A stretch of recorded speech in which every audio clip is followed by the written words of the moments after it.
بھٹو صاحب کے دور میں شراب پر پابندی تھی۔ ضیاء الحق صاحب نے مزید پابندی لگا دی۔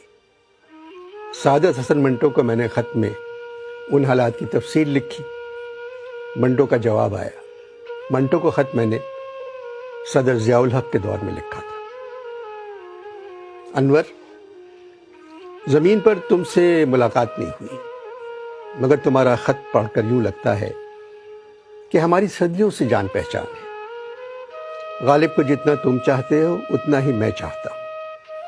ہندوستان میں جو فلم مرزا غالب بنی تھی وہ کہانی میں نے لکھی تھی۔ سریا مجھے پسند تھی، مگر مجھے معلوم نہیں تھا بھارت بھوشن مرزا غالب پر کردار ادا کریں گے۔ تمہیں پاکستان سے محبت ہے؟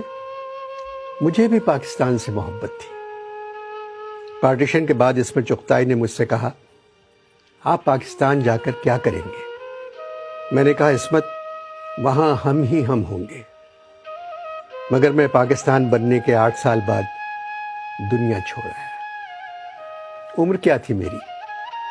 43 برس۔ مختلف افسانے لکھنے پر مجھے کئی دفعہ جیل ہوئی۔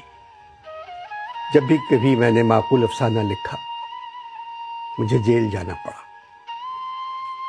تم نے اپنے خط میں لکھا ہے، ضیاء الحق صاحب نے شراب پر مزید پابندی عائد کر دی ہے۔ پاکستان میں اگر 2 لاکھ انسان شراب پیتے تھے تو دیکھنا پابندی لگنے کے بعد 2 کروڑ انسان شراب پیئیں گے۔ بات سنو، اگر تم لوگ چاہتے ہو کسی چیز کو ختم کرنا تو اس کی طرف دھیان دینا چھوڑ دو، وہ خود بخود ختم ہو جائے گی۔ دیکھو، میں نے اپنی صحت کی طرف دھیان نہیں دیا، خود بخود ختم ہو گئی۔ میرے پاکستان اور تمہارے پاکستان میں جو سب سے بڑا فرق ہے وہ یہ ہے، میرے زمانے میں لوگ گھروں میں نماز پڑھتے تھے اور گھر سے باہر جا کر شراب پیتے تھے۔ اب تمہارے پاکستان میں لوگ باہر جا کر نماز پڑھتے ہیں تاکہ دوسرے لوگ انہیں مسجد جاتا ہوا دیکھ لیں، اور شراب اپنے اپنے گھروں میں اپنے والدین اور بچوں کے سامنے پینے لگے۔ مجھ پر الزام تھا میں فحش لکھتا ہوں۔ تم بتاؤ، اس تہذیب پہ کپڑے کس طرح اتارتا جو پہلے سے ننگی تھی۔ میں معاشرے میں بکھری ہوئی غلاظت پر سفیدی کرنے کے بجائے غلاظت کو دیکھتا تھا اور لکھ دیتا تھا۔ ان لوگوں نے ایک محلے میں لوگوں کے جانے پر پابندی لگائی، نتیجہ کیا نکلا؟ وہ محلہ تو خالی ہو گیا، مگر لاہور میں بڑی بڑی سوسائٹیاں محلہ بن گئی۔ میں ہیرا منڈی جا کر عورتوں سے ان کی کہانیاں سنتا تھا، وہی کہانیاں میری تحریر بن جاتی تھی۔ میرا دوست صرف میرا قلم تھا، مرتے دم تک اس نے ساتھ نہیں چھوڑا۔